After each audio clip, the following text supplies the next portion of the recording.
अब हम लोग करेंगे analysis of Dabali reinforce beam. तो सबसे पहले हमारा पैरामीटर क्या होगा, ये सारा डिस्कशन हो चुका है। तो सबसे पहला पैरामीटर होगा एक्सयू लिमिट। एक्सयू लिमिट, तो एक्सयू लिमिट इज इक्वल टू हम लोग जानते हैं k इंटू डी, ठीक है। फर्दर अगर हम लोग जाने तो k की वैल्यू होती है 700 डिवाइडेड बाई 1100 प्लस 0.87 FY, ठीक है। यहां से आप डेटा रखोगे, ये डेटा आपका आ जाएगा। और अपन को पता है कि this value depends only on the grade of steel, ठीक है। सो फर्दर हम लोग सिमिलर ट्रायंगल रूल से अगर हम लोग देखें तो ये हमारा आता है, इसको हम लोग ने ब्रॉडली अच्छे तरीके से देख रखा है, ठीक है। कैसे सीखा अपन ने वो सब जानते हैं। एक्स लिमिट इक्वल टू के इंटू डी, के की वैल्यू अपन ने ये ले रखा है, ठीक है। सो फर्दर अगर हम लोग बात करें यहां पर, तो जो ये हमारी C1 और C2 की वैल्यू आ रही थी इसके बेसिस पे, तो यहां पर है आपका, अब हम लोग बात करेंगे डेप्थ ऑफ न्यूट्रल एक्सिस, ठीक है। तो यहां पर हम लोग क्या करेंगे, total compressive force equal to total tensile force, ठीक है। Total compression equal to total tension, C1 plus C2 equal to total tension. और C1 और C2 की वैल्यू जानते हैं, C1 की वैल्यू 0.36। ये सब सारा डेटा अपन ने कैलकुलेट करके दिखवाया था, हर एक डेटा को एलोबरेट करके किया है अभी, ठीक है। 0.36 FCKB into XU plus FSC minus 0.45 FCK into ASC is equal to 0.87 FY into AST, ठीक है। तो ये टोटल टेंसाइल फोर्स आ गया, टोटल XU की वैल्यू आ गई। अब हम लोग बात करेंगे क्लासिफिकेशन ऑफ सेक्शन की, ठीक है। क्लासिफिकेशन ऑफ सेक्शन में अगर हम लोग बात करें, पहला पॉइंट अगर हम लोग बात करें तो XU is less than x limit, इसके केसेस में हम लोग अंडर रीइंफोर्स्ड सेक्शन बोलते हैं। इसकी एक एडिशनल प्रॉपर्टी होती है कि जो इसमें फेल्योर होता है वो आपका होता है डक्टाइल फेल्योर।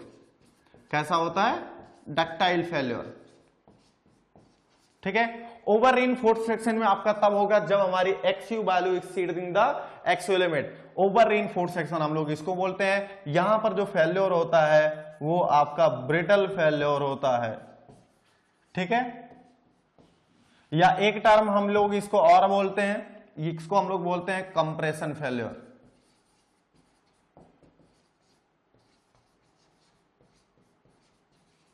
और इसको हम लोग बोलते हैं टेंशन फेल्योर, ठीक है। चल, तो इसको हम लोग बोलते हैं क्या, टेंशन फेल्योर। लिमिटिंग सेक्शन में दोनों ही मैक्सिमम अपने परमिसिबल स्ट्रेसेस को लीड करेंगे, यानी दोनों एक साथ ही फेल होगा, ठीक है।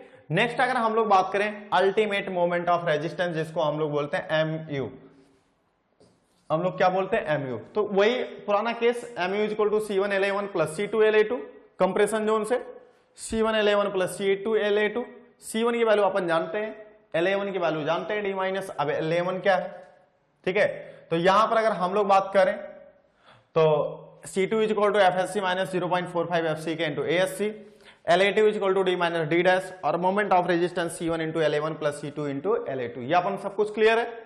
नेक्स्ट अगर हम लोग लिमिटिंग सेक्शन के बारे में बात करें तो C1 L1 plus C2 L2 0.36 FCK B into XU limit. अब यहां पर क्या करना है, जो कैलकुलेशन हम लोग XU पे कर रहे थे अब उसी को हम लोग क्या ले लेंगे, XU लिमिट पे ले लेंगे, ठीक है। और इसके बेसिस पे हमारा सारा कैलकुलेशन होगा 0.36 FCK B into XU limit, L1 D minus 0.42 XU limit, ठीक है। C2 FSC minus 0.45 FCK into ASC, फिर आपका L2 आ जाएगा D माइनस D डैश, फिर आपका मोमेंट ऑफ रेजिस्टेंस के साथ लिमिटिंग सेक्शन आ जाएगा। दिस वैल्यू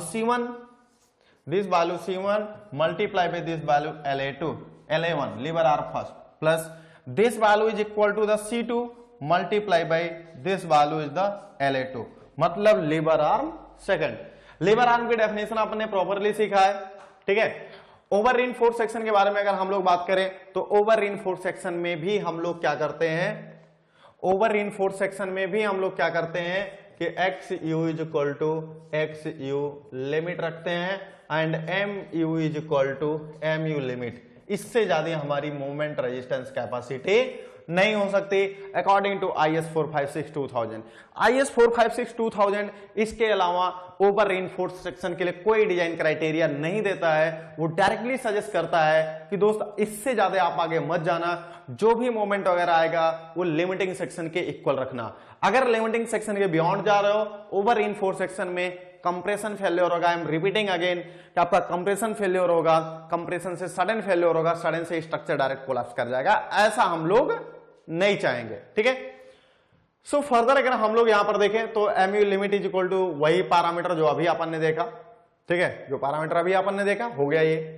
तो यहां पर डायरेक्टली वो नोट करके लिख दिया है, ठीक है, in case of the LSM is not allowed by the for the over reinforced section as per according to IS 456/2000।